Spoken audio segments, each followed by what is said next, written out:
Hey, what's up, guys? This is Justin, and I'm going to thank you guys for making me a part of your day. We're going to try to keep this one, we'll see. We'll start the timer right now. We're going to try to keep this one short because it's going to be a really short lesson, and I'll keep track of the time on my watch. So, I'm going to show you a common mistake. This is going to have to do with powers. This is right off the top of my head, so I'm going to be, if I use the wrong terms, I apologize in advance, but it's going to be exponentiating exponentiating positive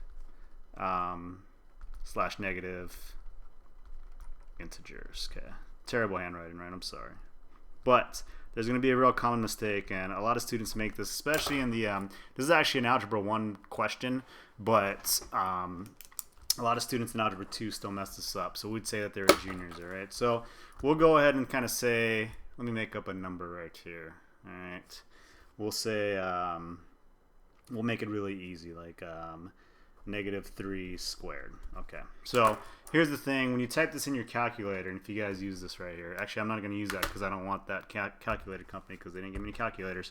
I wanted to show you what happens in the calculator when you do this without using parentheses. Okay, so the answer to this is going to be -9. Okay, and a lot of students are like, wait a minute, that's supposed to be positive, right? But here's the thing: this right here is +9. Okay, so they're two separate answers, and a lot of times students don't get that, and they don't know what's going on, and they always forget, and it really dumbfounds a lot of the better students, and they're like, they really don't understand why this happens. But there's a few reasons why, and I'll show you right here. Okay, so this one right here, the -3 squared, this is actually what's happening in math that you don't see. Okay, so you can't get this wrong. This is going to be a -1, what that really is, times 3 squared, because that negative sign is actually a -1. Okay, order of operations dictates that you have to do the squared first, right? So what you have is 3 squared, which is equal to 9, times -1 is going to be -9. Okay, whoops, -9. So that's what happens. I'll just show you the calculator. Here's what happens in your calculator when you do this. Okay, so you have -3 squared, like that, which is -9. Okay, so your calculator does that. But a lot of times students will type this in without typing in the calculator, and the calculator doesn't know what you're actually asking for, which is why you should not use a calculator all the time. Okay, so what happens right here is that what this is saying, because this is a quantity right here, it's actually -3 times -3. Okay, so that's going to be different than this one right here. So when you have -3 multiplied by -3, this is going to change to +9. Okay, so there's two separate answers right there.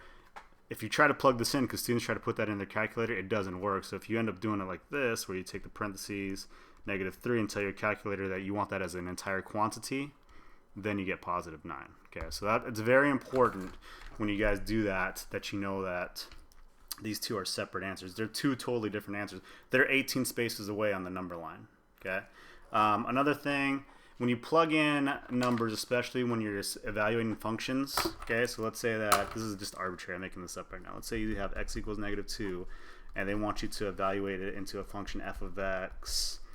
Actually, we'll use x squared again. Okay, when you do this, you have to use the -2 is by it's one entire number. So when you plug this in and you write f of -2, you have to put this in. The common mistake students will make is that when they put this in their calculator, you shouldn't put this in a calculator, by the way, they'll end up putting this in right here, which is actually -4, right? That's wrong, because you don't want that.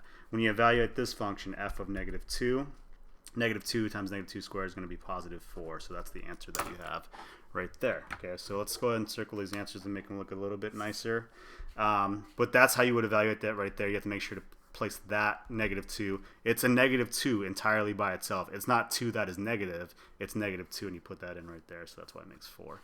Okay, so here's kind of the thing that you guys need to remember right there. These two right here. This is the big ones. When it's out in front without a parentheses, the answer is going to be negative and so on. But when you have odds, it's different. Okay, I probably should go into that if I have enough time with it. Oh, we might have a minute. We'll go ahead and use a cubic right here. With odds, it's a little bit different, but I'll get into it right now. Just a real quick example to kind of show you guys what's going on. Okay, so we'll use -2 to the third power, and then we'll go ahead and use parentheses -2 to the third power. Okay, those are two separate, but they're actually going to make the same number. So when you do this and you split this up, this is -1 times 2 cubed. 2 cubed is going to be 8 times -1. This is going to be -8. So that's the answer right there. And you got to make sure to explain this to your students, because if you don't, they're going to think that you can always do that and it doesn't matter with the parentheses. So when you plug this in, when you write this out, it's going to be exponentiating out right there. This is going to be 4 times -2, which is going to be -8 right here. Okay. So even though they're the same answer, they're not the same problem. Okay. It's because these are odd, and that's going to be an entirely different lesson for you guys later. But for the odds, that's why they end up being negative. For evens, let's go back over here. This is the big one. You got to show your kids this. Parents, you got to show your kids that right there. Those two are not the same thing. So that was a quickie 5-minute math lesson. If you enjoyed the lesson and overall liked it, please leave a like and subscribe to the channel. It's going to be really quick, short math lessons. Some of the things that I see in students' work that make common mistakes, and some of the things that teachers can do to help them. So other than that, I enjoyed this lesson. Thank you very much for watching. I've been Justin, and I'll catch you guys later. Bye.